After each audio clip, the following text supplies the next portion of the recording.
आगच्छतु कृष्ण अत्र आगच्छतु कृष्ण अत्र अत्र कृष्ण अत्र अत्र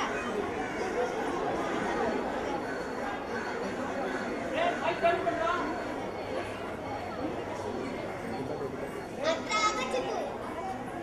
अत्र आगच्छतु स्थापितवती इदानीं नवनीतमेव नास्ति मम गृहे अपि नवनीतं नास्ति घटः अपि भग्नं भवति मम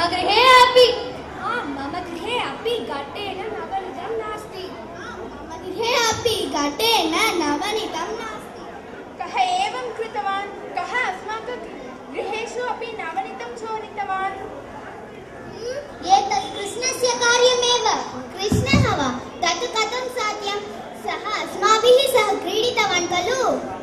आम् सः अस्माभिः सह क्रीडितवान् खलु कृष्णः मायावी एव तेन किमपि कर्तुं शक्नोति इदानीं वयं किं कुर्मः वयं यशोदा मातुः कृते आक्षेपं कुर्मः अस्तु अस्तु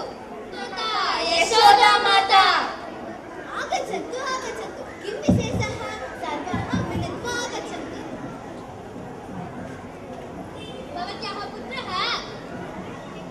भवत्याः पुत्रः कृष्णः किं कार्यं कृतवान् इति भवती जानाति वा मम पुत्रः वा कृष्णः वा किं कृतवान् सः अस्मासु गृहेषु नवनीतं चोरितवान् किं भवती किं वदति मम गृहे अपि घटेन भग्नं कृतवान्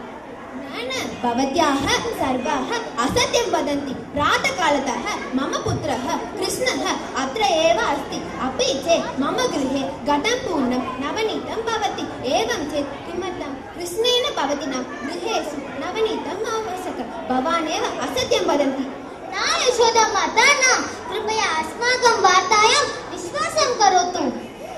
अहं मम पुत्रः जानामि गच्छन्तु सर्वाः एवम् उद्व पुनः न आगच्छन्तु अत्र जानामि कृष्णस्य कार्यमेव किन्तु यशोदा न विश्वासं करोति श्वः वयं यदा कृष्णः नवनीतं चोरितवान् तथा साक्षात् तं हस्तं ग्रहणं करिष्यामः कृष्णं गृहीत्वा यशोदायाः कृते तं नेष्यामः किन्तु वयं कथं कृष्णं साक्षात् हस्ते ग्रहणं करिष्यामः एक उपायमस्ति किम् उपायं घटस्य उपरि घटायाः बन्धनं करणीयं कृष्णः घटं स्पर्शति तथा घण्टा नादं करोति तत् श्रुत्वा वयं शीघ्रम् आगत्वा कृष्णः गृहीतुं शक्नुमः किल उत्तमम् उपायम् घण्टापुत्र इदानीमेव वयं बन्धनं कुर्मः तावत् नवनीतम् अस्ति किं चिन्तनं कृष्ण उपरि गत्वा नवनीतं नयतु तदृश्य मम मुखतः जलम् आगच्छति तत्र पश्यतु घटस्य उपरि घण्टा अस्ति घण्टा वा किमर्थम् अस्मान् ग्रहीतुमेव इदानीं किं कुर्मः कृष्ण प्रतीक्ष हे घटे भवती मम मित्रं खलु कृपया मह्यमेकं साहाय्यं करोमि वा अस्तु कृष्ण भवान् वदतु यदा अहं घटात् नवनीतं स्वीकरोमि भवती शब्दं न करोतु अस्तु कृष्ण भवान् स्वीकरोतु भवतः स्वीकरणं समये अहं शब्दं न कृतवती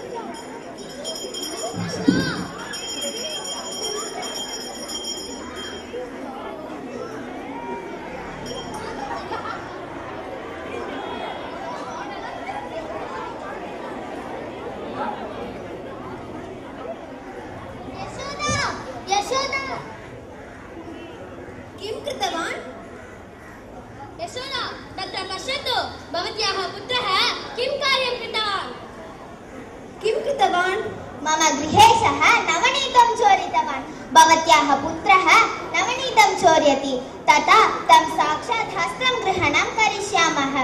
तस्य मुखे च हस्ते च नवनीतमस्ति पश्यतु कृष्ण त्वं नवनीतं चोरयसि वा न माता न ताः असत्यं वदति माता एवं चेत् मुखे च हस्ते च कथं नवनीतम् आगच्छति भवान् मित्रद्रोही अस्ति अहं वा न कृष्ण न एवं न वदतु दूरत भवत्याः अहं किम् उक्तवान् यदा अहं नवनीतं स्वीकरोमि भवती शब्दं न करोतु इति एव अहम् उक्तवान् किल किमर्थं भवती शब्दं कृतवती पश्यतु पश्यतु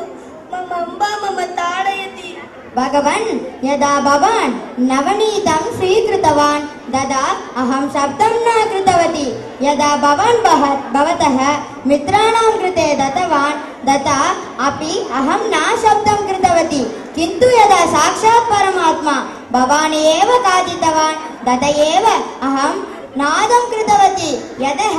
भगवतः नैवेद्यं कुर्वन्ति तदा घण्टानादं करणीयम् इति एव मम धर्मः किल अहं मम धर्ममेव आचरणं कृतवती किल यदा साक्षात् परमात्मा अहम् उक्तवान् तदनन्तरं भवती भवत्याः धर्मं बाधितवती भवती तव स्वधर्ममपि भवति इदानीम् अहं सन्तोषेण अनुभवामि एवमेव सर्वे जनाः तेषां स्वधर्मेण एव स्थातव्यं स्वधर्ममपि